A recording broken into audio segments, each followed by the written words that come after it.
Before I start, I'm going to say that this is not my original build concept. This is the original YouTuber. He is pretty small, so check him out.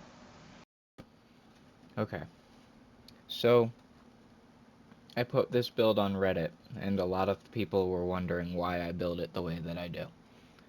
So I'm going to go over it, put it on YouTube, and then link it to Reddit, and then hope that it explains it, because it's so much easier to explain it, like, in words than it is to explain it in text. Now, disclaimer, this is a Steel Path build. Is very late game and very expensive. So, I mean, as you can see, it does not need these two Archon shards, the Tau Forged ones. It only needs these two green Archon shards. It doesn't need the yellow one either. It's just for casting speed, because Roar has a abysmal casting speed. And honestly, as soon as I get a spare Tau Forged, I'm swapping this out because it's horrible. But, so I'm going to go over the build. So, first thing I got to say was a lot of people were saying, why do I subsume Roar rather than subsuming a defensive option was the biggest one? Or just keeping miasma in general. Now, the reason is I don't need viral as long as I have Roar, because we are going to be taxiing Toxic Lash with Acid Shells, which triple dips Banes. So if it double dips like a normal like dot, it's like a 2.4 damage, like 2.4 times damage, but I think with a triple dip it is 3.7 times. Now that's with one Bane. So, just using a Bane mod, a primed Bane mod.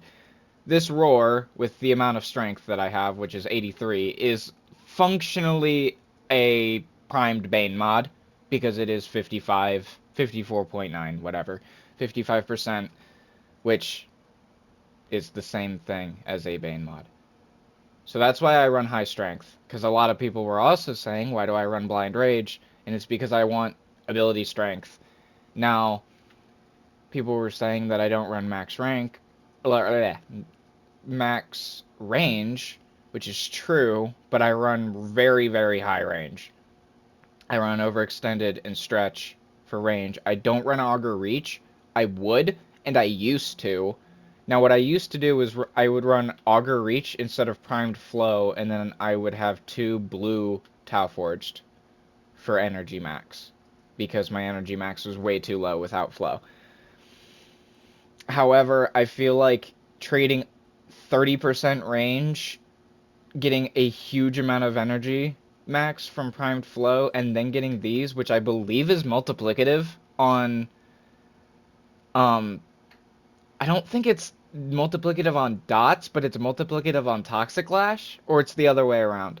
It's multiplicative one way, and it massively increases your damage, even though it's not needed, because it scales infinitely, but it makes pretty numbers. But other than that, you just run Brief Respite and catalyzing shields to shield gate. But people are also saying, like, it's going to be squishy, but you're playing SaRyN. You're going to be squishy. The way you survive on SaRyN is killing everything before it kills you. So, and then I run ability duration with primed continuity to keep my Roar and Toxic Lash up. And then Venom Dose, because it gives you corrosive damage, and it really helps with killing the first enemy and stripping them with all their armor. And it also will feed Toxic Lash, because Toxic Lash scales heavily off of your modded damage. And this is a modded Toxic mod, according to the game, so it increases your Toxic Lash damage. Then, here, you can run literally anything you want here. I run Arcane Strike just so I can use melee influence at the same time, and then definitely need Arcane Energize. It struggles way less with energy after I put on Primed Flow, but you need a source of energy. Now, that is why I also use Archon Stretch, because the companion that I use is this wonderfully named Hound. Now, Synergized Prospectus does electricity damage, and it will proc uh, Archon Stretch, which is just a small amount, and I mean, I'm already throwing on Stretch anyway, so I figured I have the capacity. Why not? So, now that that's over-explained and done, for the SoBeK build, Seeking Force, big thing someone said, was that I don't need it, and I could just have more damage. The issue is that what do I put on here for more damage?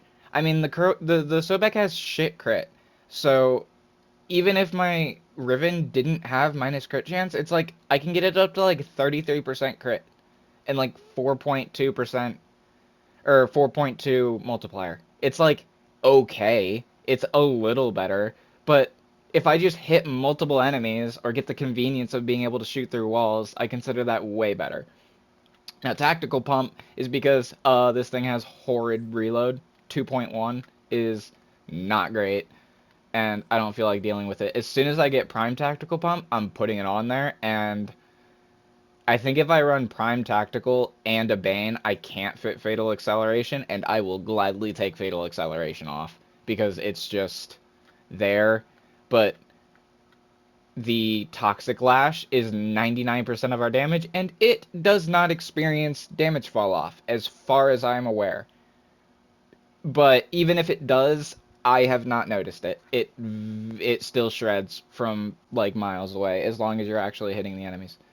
So, yeah, you just build it for viral. I have a Riven. You don't need a Riven. It just helps. I use this when I'm just, like, going mission to mission, but if I'm planning on staying endurance, then put in a Bane, which I guess for this I will, yeah, Cleanse Corrupted. Which you lose some status, but it's honestly fine. Now, your melee and your sidearm do not matter at all, as well as your focus school. I just use Matter Eye because it's comfortable. So, spawn in, level 160, on Steel Path modifier. No base damage, by the way. This is just... I mean, I don't have primed point blank, and that guy got hit for 936,000. Now, that was without Galvanized Savvy. That's without Primed Merciless. Here's with all my stacks up.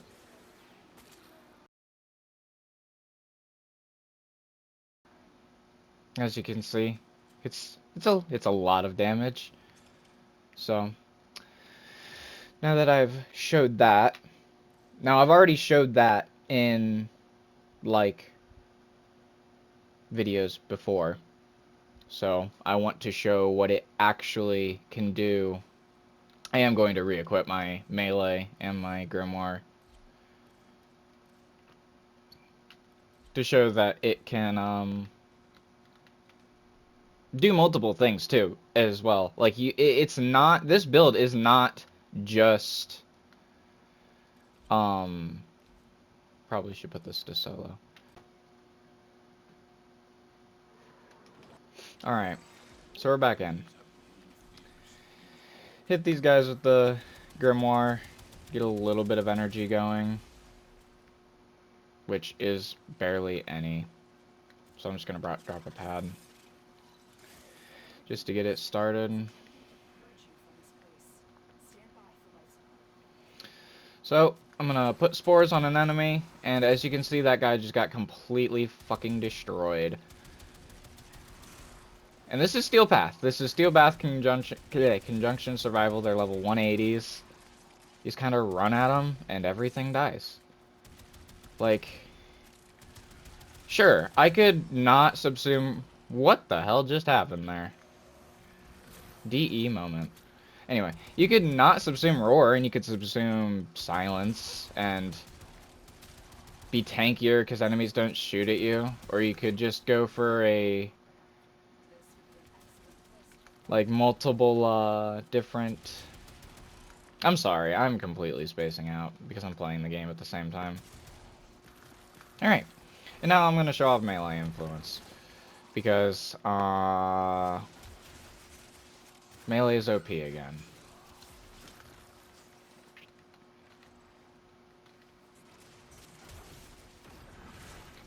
Alright, got that on. That on. Fun. Gameplay. Nuke everything. Now, I don't mean, like... I'm not, like, upset. Now, obviously, like right here, you can very clearly still die. But that's called playing SaRyN.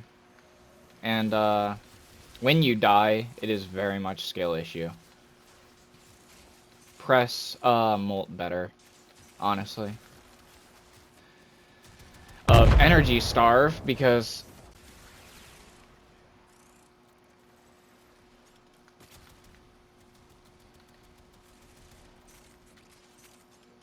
Acolyte. No, it's not great. SoBeK, killing acolytes, being a shotgun,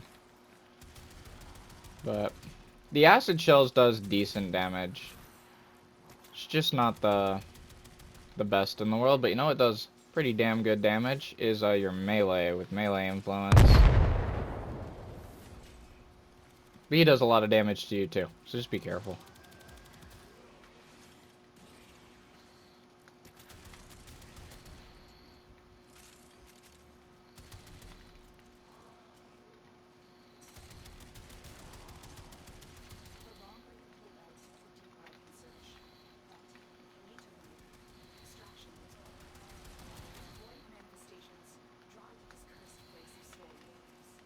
Easy.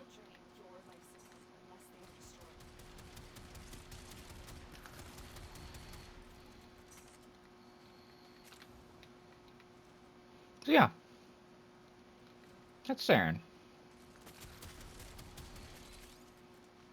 It's a lot of fun. Because it's shield gate too, like obviously if you want you can slot anything you want over roar. If you want less energy issues, you can slot nourish because it adds viral damage. So it buffs your toxic lash. That's a very good choice because it helps with your energy issues. But roar is just too much fun. Why fix another issue when you can just do more damage? So yeah, that's it. I'll go through the build one more time. Just show it real quick. SoBeK build with the Riven. Don't need the Riven, but you know, SaRyN build. Cool.